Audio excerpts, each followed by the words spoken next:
کیا وہ دور نہیں آ سکتا کہ اورنگزیب اکھنڈ بھارت کا بادشاہ ہو کر دلی کی جامع مسجد میں تراویح پڑھاتے ہیں تو اللہ اکبر، جب بادشاہ مسجد میں تراویح پڑھا سکتا ہے تو وکیل مسجد میں تراویح کیوں نہیں پڑھا سکتا؟ ڈاکٹر مسجد میں تراویح کیوں نہیں پڑھا سکتا؟ آئی ایس اور آئی پی ایس جو مسجدوں میں تراویح کیوں نہیں پڑھا سکتا؟ اللہ اکبر، جب امام اعظم تجارت کر سکتے ہیں تو کیا ہمارے علماء تجارت نہیں کر سکتے؟ آپ جانتے ہیں امام اعظم ابو حنیفہ اتنے مالدار تھے کہ بغداد معلیٰ میں جتنے علماء اور سادات تھے ان علماء میں سے 80% کے گھر کے اخراجات امام اعظم ابو حنیفہ کے اخراجات سے پورے ہوا کرتے تھے۔ شیخ ابو زورہ مصری کی کتاب اٹھا کر آپ دیکھیں، آپ کو پتا چلے گا کہ کتنے مالدار تھے۔ بلکہ آپ کو بتاؤں، ایک دین پڑھے لکھے تاجر اور دین نہ جاننے والے تاجر کی فکر میں کیا فرق ہے، توجہ کرنا۔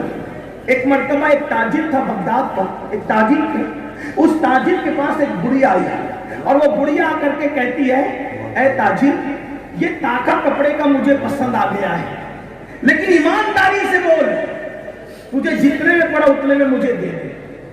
تاجر کے پاس بڑھیا آ کر کپڑے کا تاکہ پسند کرتی ہے اور کہتی ایمانداری سے، ایمان کی بات، جتنے میں تجھے پڑا اتنے میں مجھے دے دے۔ اس تاجر نے کہا، بڑی اماں پھر یہ 4 درہم میں آپ لے جائیں۔ بڑی بی کو غصہ آیا، اگر نہ دینا ہو تو نہ دیتے، میرا مذاق کیوں اڑا رہے ہو؟ اس تاجر نے کہا، بڑی اماں مذاق نہیں کر رہا ہوں، 4 درہم میں لے جاؤ۔ وہ کہا، 4 درہم میں کوئی کپڑے کا تاکہ ملتا ہے؟ تو اس تاجر نے فرمایا، بڑی اماں 4 درہم میں کپڑے کا پورا تاکہ نہیں ملتا، لیکن آپ نے کہا نا ایمانداری سے بول، تجھے کتنے میں پڑا اتنے ہی میں مجھے دے دے۔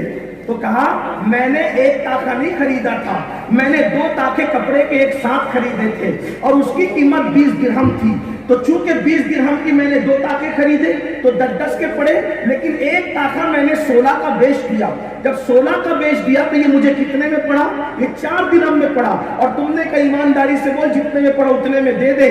تو میں 6 درہم کے لیے بڑی اماں ایمان کا سودا نہیں کر سکتا، جب تم نے ایمان کی دہائی دی اور تو جتنے میں پڑا اتنے میں دے دے تو میں 4 درہم میں تمہیں دیتا ہوں۔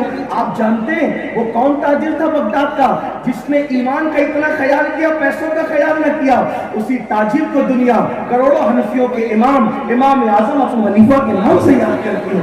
یہ دینداروں میں اور بے دینوں میں فرق ہے، دین پڑھے لکھوں میں اور امیروں میں فرق ہے۔